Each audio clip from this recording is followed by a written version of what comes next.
Good evening and welcome to Just the News. I'm Faye D'Souza. I apologize for not being here over the last couple of days, but I understand that Amita did a fantastic job of delivering Just the News. I'm back now. We're going to give you all the headlines and the interesting information that you must know about what's going on around you in the world. Now remember, this bulletin has no opinion, no debate, no shouting whatsoever. It is just the news. Let's get straight to it. And this is a fascinating story to begin with. Has been developing over the last 2 or 3 days, but it's actually taken about a week. The Directorate of Revenue Intelligence, which is Indian narcos, has seized 3,000 kilos of heroin, which is worth about 20,000 crore rupees. So to put that into perspective, it's $2.72 billion worth of heroin that has been now seized from 2 containers in Gujarat's Mundra port. Now, let me put this into perspective. Think about 1 kg of atta, the bag that it comes in. Now, think about 3 kgs of atta. Now, think about 3,000 kgs, right? 3,000 kgs of heroin being moved in 2 shipping containers in 1 port. This is India's biggest drug haul ever.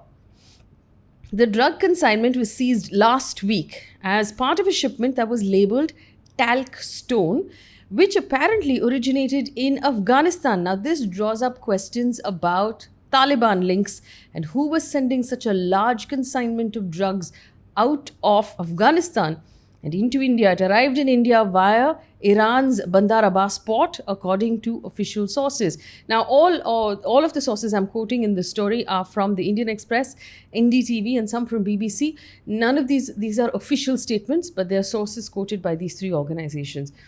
We understand that the narcotics and the contraband was packed at the bottom of the bags with layers of talc placed above it to avoid suspicion. The consignment is of a place of origin in Afghanistan's Nimruz province. No talc is produced there. The country, Afghanistan, is the world's biggest heroin producer and accounts for 80% of the global output of heroin. Now, this is one of the things that people were very worried about when the Taliban took over. Remember, the rest of the world cut off its access to aid. It cut off its access to its foreign reserves as well.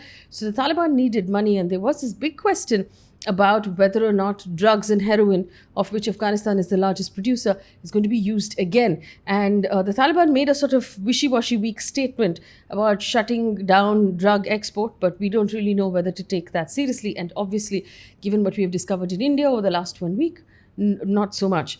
News sources have quoted officials saying the following things. The contraband originated from Afghanistan. The containers had been imported by a firm in Vijayawada. 2 people have been arrested. They're a couple. The BBC reported that 2 people have been arrested and several others are being investigated across the country in connection with these drugs. NDTV reported that the Andhra Pradesh-based duo, the 2 people who have been arrested, are likely to be unaware of the contents in the container. Sources from the investigative agencies have said, referring to the husband and wife as name lenders who had basically given their names to the operation for a fee but didn't really know the size of the operation involved. Now, the Chennai-based couple arrested earlier this week appear to have been paid 30,000 rupees per container that they imported. Sources say that they got 3 lakh rupees in Hawala to help in custom clearance and transport of that consignment. Now, remember, the Mundra port in Gujarat is run by the Adani Group. The Adani Group has come under intense social media glare following this drug seizure, especially from political rivals of the BJP, because it's seen as close to being close to the BJP. And the BJP is in power in Gujarat as well as the state now, as well as the centre. The Congress party specifically has asked for a court-monitored investigation into this drug seizure and raised questions about the seizure in Gujarat, asking why key posts in the Narcotics Control Bureau are lying vacant right now. Adani has meanwhile, apparently, according to NDTV, said that policing and examining containers is not its responsibility. It's probably right in saying that. Remember, when there are seizures that happen in various airports of gold that is being smuggled or anything else that is being smuggled, it is in fact the customs officers and the government officers there who take charge. It's not the owner or the person running the airport, but this is what we have on this story right now. It's a fascinating story of 3,000 crore rupees, 3,000 kgs of heroin, 20,000 crore rupees of drugs. That's a massive, massive amount of money. Moving on, the central government has told Supreme Court today that the National Disaster Management Authority has recommended ex gratia compensation of 50,000 rupees to be given to the families of everyone who died of COVID-19 in the country. The centre also said that this ex gratia will be given from the State Disaster Response Fund and subject to cause of death being certified as COVID on the death certificate. In the meantime, the Supreme Court today refused to vacate its order or refused to reverse its order in which it allowed women candidates to appear for the National Defence Academy and National Naval Academy examinations this year. Now, the Supreme Court had given an order saying women should be allowed to take these exams and enter these organizations, but the government argued that it's too soon because the examinations are to be held in November this year. And the government asked for time, but the Supreme Court has refused to allow that time. The Ministry of Defence had informed the Supreme Court that a notification allowing women candidates to take the entrance examination for entry into the NDA will be released next year, in May 2022. The Supreme Court ruled that it cannot vacate its previous order of allowing women to take the exams this year.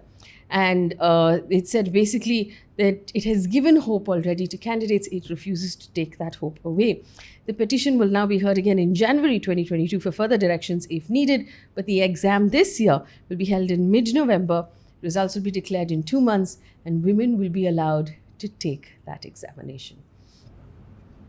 In the meantime, the UK government has added Covishield in the list of approved vaccinations.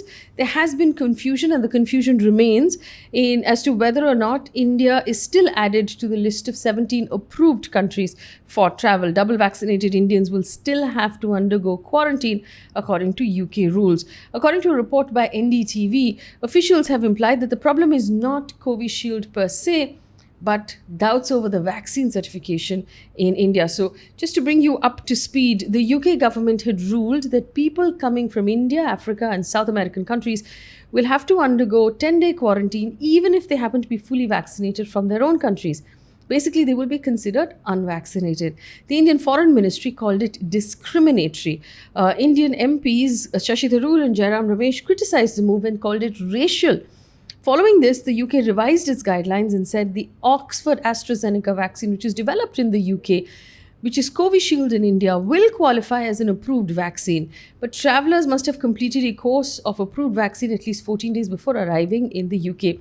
The rule comes into effect on the 4th of October. But it also said, according to NDTV, that the problem is not Covishield.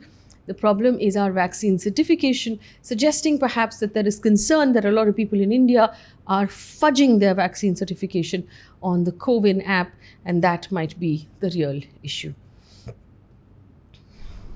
Some politics though. The drama in Punjab continues. Punjab's former Chief Minister, Captain Amarinder Singh, said he will fight tooth and nail to stop Navjot Singh Sidhu's elevation to Punjab Chief Ministership.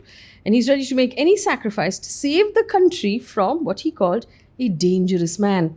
Captain Amarinder Singh also went on to say that he had offered his resignation to Sonia Gandhi about 3 weeks ago. She asked him to continue in his post. And he also ridiculed the way the Punjab government is being run from Delhi right now, saying that earlier, when he was Chief Minister, he called the shots and he appointed whoever he felt was capable to ministership. He questioned now how Congress leaders like Venugopal, Ajay Makan and Randeep Surjewala are deciding who's good for what ministry from Delhi. In the meantime, 5 men who claimed to be from a group called the Hindu Sena were arrested on Tuesday for vandalizing the official residence of Member of Parliament Asaduddin Owaisi in Delhi's Ashoka Road. In an interview with NDTV, the Hyderabad MP said that the incident of vandalism at his official residence in Delhi is the 4th such incident, which showed people responsible, he said, are being emboldened by the government.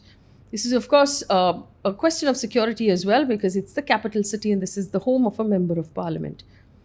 Taking a look at COVID numbers right now, India reported 26,964 COVID cases, 383 deaths in the last 24 hours. Kerala has reported 19,675 new COVID cases and 142 deaths in the last 24 hours. Those numbers have stayed largely stable.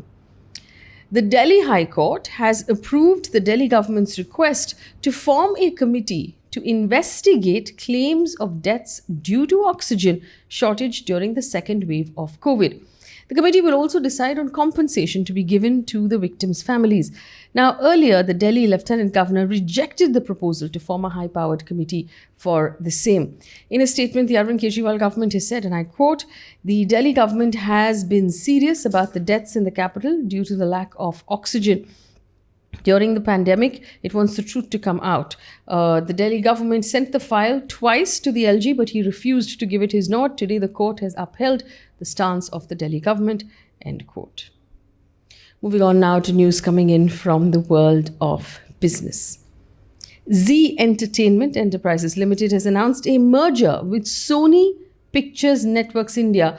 After the merger, Sony will invest $1.57 billion and will be the majority shareholder with 52.93% in the combined entity. The shareholders of Zee Entertainment will hold 47.07% stake. Interestingly, Puneet Goenka will remain the managing director and CEO of the merged entity. The merged entity will be a behemoth. It will be massive, both in the television space and in the OTT space, because it combines the power of both of these brands and their collective ownership of channels.